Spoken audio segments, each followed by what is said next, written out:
अस्सलाम वालेकुम dear students, कैसे हैं आप। आज हम कंटिन्यू कर रहे हैं बैंक रिकन्सिलिएशन स्टेटमेंट को और इसका एक और क्वेश्चन सॉल्व करेंगे।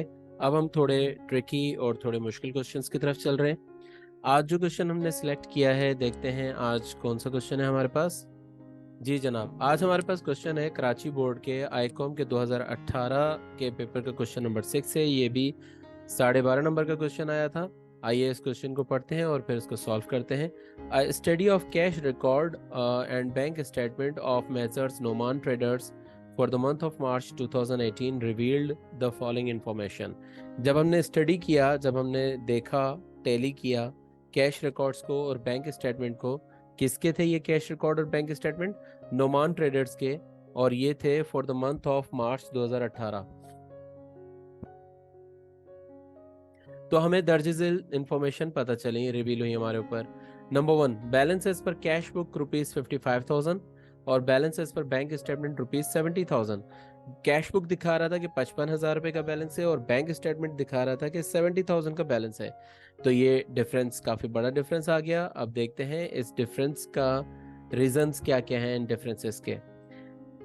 Checks of ₹70,500 deposited in the bank but only ₹46,000 was credited। हमने चेक डिपॉजिट किए थे 70,500 रुपए के बैंक में, लेकिन उसमें से सिर्फ 46,000 के क्रेडिट हुए। बाकी चेक्स अभी तक भी क्रेडिट नहीं हुए। इनको हम कहते हैं अनक्लियर्ड चेक्स। ठीक है, 70,500 के टोटल थे, उसमें से 46,000 अगर आप माइनस कर देंगे तो जो रिमेनिंग अमाउंट आएगा वो होगा हमारा अनक्लियर्ड चेक्स। ठीक हो गया। सेकंड ट्रांजैक्शन में हमें, नेक्स्ट ट्रांजैक्शन में हमें कह रहे हैं cheques of ₹63,000 issued but only ₹31,000 presented for payment. हमने 63,000 के चेक्स इशू किए हैं, लेकिन सिर्फ 31,000 के चेक्स प्रेजेंट हुए हैं चेक में पेमेंट के लिए, बैंक में पेमेंट के लिए।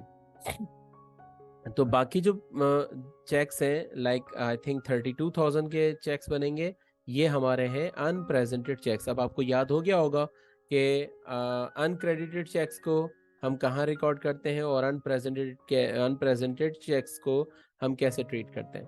Direct deposit by customer into bank ₹10,000। देखिए उसी तरह की ट्रांजैक्शंस रिपीटेडली आ रही हैं कि हमारे कस्टमर है, उसने डायरेक्टली डिपॉजिट करवा दिया हमारे अकाउंट में 10,000 रुपये। इसको हम ट्रीट करते हैं अकाउंट रिसीवेबल से। डिसऑनर्ड चेक्स, ये एक नई टर्म आई है गालिबन। Dishonoured checks ₹3,500।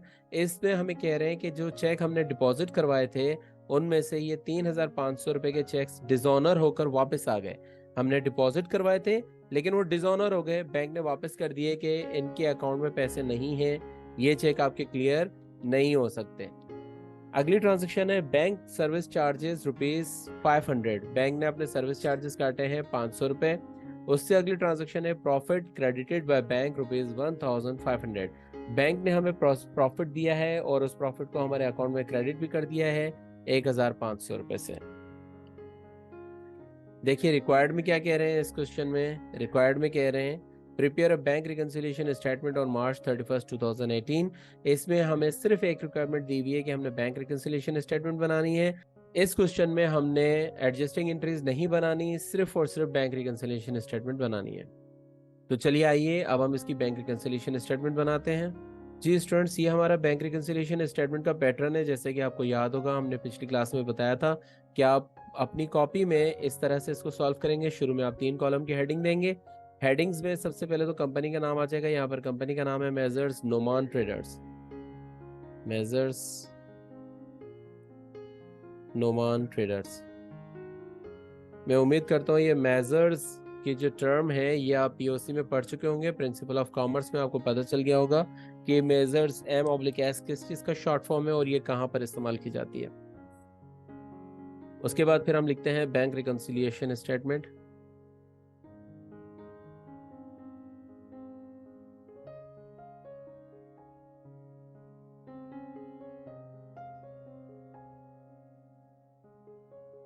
फिर हम डेट लिखते हैं, तो ये है as on March 31, 2020, sorry March 31, 2018।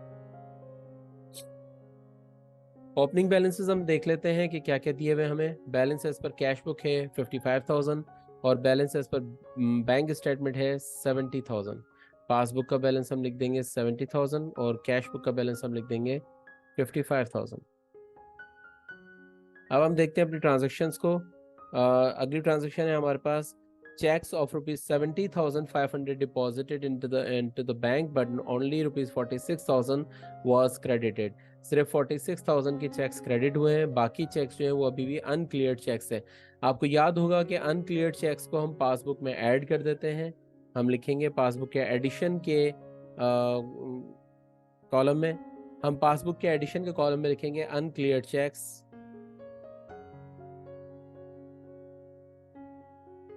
Amount है हमने जमा करवाए थे 70,500, उसमें से 46,000 के क्रेडिट हुए, रिमेनिंग अभी तक अनक्लियर्ड है, यानी 70,500 में से 46,000 क्रेडिट हो गए, वो माइनस कर देंगे। रिमेनिंग जो है 24,500 ये अभी भी अनक्लियर्ड चेक्स हैं। उसके बाद cheques of rupees 63,000 issued but only rupees 31,000 presented for payment.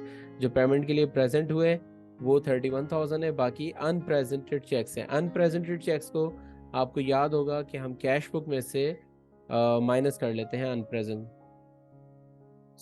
Passbook में से हम माइनस कर देते हैं अनप्रेजेंटेड चेक्स।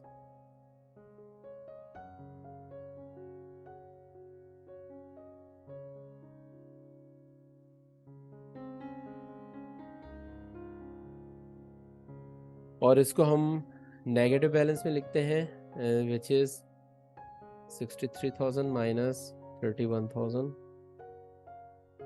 32,000 को आप लिखेंगे माइनस में, नेगेटिव बैलेंस लिखेंगे। Okay, direct deposit by customer, एक कस्टमर ने डायरेक्ट डिपॉजिट किया है बैंक में 10,000 रुपीज, इसको कहते हैं हम अकाउंट रिसीवेबल, और ये अकाउंट रिसीवेबल कैश बुक में ऐड होता है।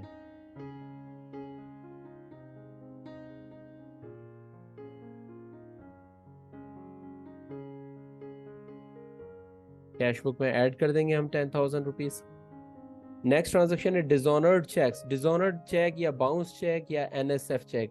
हमने पहली क्लास में पढ़ा था कि डिसऑनर्ड, बाउंस और एनएसएफ ये वो सारे चेक्स होते हैं जो हमने डिपॉजिट करवाए हैं लेकिन बैंक ने उसको क्लियर नहीं किया और वापस कर दिया। जब हम डिपॉजिट करवाते हैं तो हम अपने पास उसको कैश बुक में ऐड कर देते हैं। बैंक ने उसको क्लियर किया ही नहीं, इसलिए बैंक ने कभी भी उसको अपने पास ऐड नहीं किया, बल्कि उसने हमें वापस कर दिया। ठीक है, जब हमें वो वापस मिल गए हैं तो हम अपने कैश बुक को सही करने के लिए कैश बुक में से उसको माइनस कर देते हैं। इसे हम माइनस में रिकॉर्ड करेंगे कैश बुक में, और इसकी अमाउंट है 3,500। कैश बुक के डिडक्शन के कॉलम में लिखेंगे 3,500 और इसका हम नाम देते हैं अकाउंट रिसीवेबल।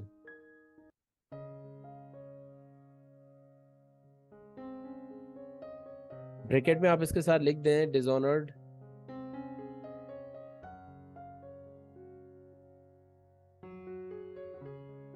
अगली ट्रांजैक्शन है हमारे पास bank service charges. Bank service charges भी कैश बुक में से माइनस होते हैं। हमेशा याद रखिएगा, बैंक सर्विस चार्जेस, बैंक ने अपने सर्विस चार्जेस काट लिए हैं लेकिन कैश बुक में से वो माइनस नहीं हुए, तो अब हम कैश बुक में से माइनस करेंगे। Bank charges minus 500। Profit credited by bank, bank ने प्रॉफिट क्रेडिट किया है, बैंक ने क्रेडिट किया है तो हम डेबिट करेंगे। डेबिट, बैंक हमारा डेबिट हो रहा है तो इसका मतलब है कि वो इंक्रीज हो रहा है, और इंक्रीज तभी होता है जब वो ऐड हो रहा होता है। तो हम कैश बुक के अंदर इसको ऐड कर देंगे प्रॉफिट इनकम के नाम से 1,500। देखिए ये आपकी कैश बुक ये आपकी बैंक रिकंसिलिएशन स्टेटमेंट बन गई, और इसमें हमारा एडजस्टेड बैलेंस भी 62,500 62,500 बिल्कुल बराबर आ गए। डियर स्टूडेंट्स, यहाँ पर एक दो टर्मिनोलॉजीज नई यूज हुई हैं। डिसऑनर्ड चेक्स की टर्मिनोलॉजी नई यूज हुई है, प्रॉफिट इनकम को हमने क्रेडिट किया है, ये भी एक नई चीज़ हमने इस्तेमाल की है। अगर आपको इसके समझने में कोई प्रॉब्लम हुई है तो आप हमें कमेंट्स में मैसेज करके आप हमसे पूछ सकते हैं, हम आपको इन पर्सन भी बता देंगे। इसके अलावा स्क्रीन पर जो हमारा नंबर शो हो रहा होता है, इस नंबर पर आप व्हाट्सअप करके भी हमसे गाइडलाइन ले सकते हैं, हम वहाँ पर भी आपको क्लियर कर देंगे इसके कॉन्सेप्ट्स। बहुत शुक्रिया। आज के सेशन को हम यहीं ख़त्म करते हैं, इंशाल्लाह मिलते हैं कल एक नए क्वेश्चन के साथ। अपना बहुत सारा ख्याल रखें, अपने आसपास रहने वालों का, अपने दोस्तों, अजीज़ रिश्तेदारों का, सबका ख्याल रखें। अल्लाह हाफ़िज़।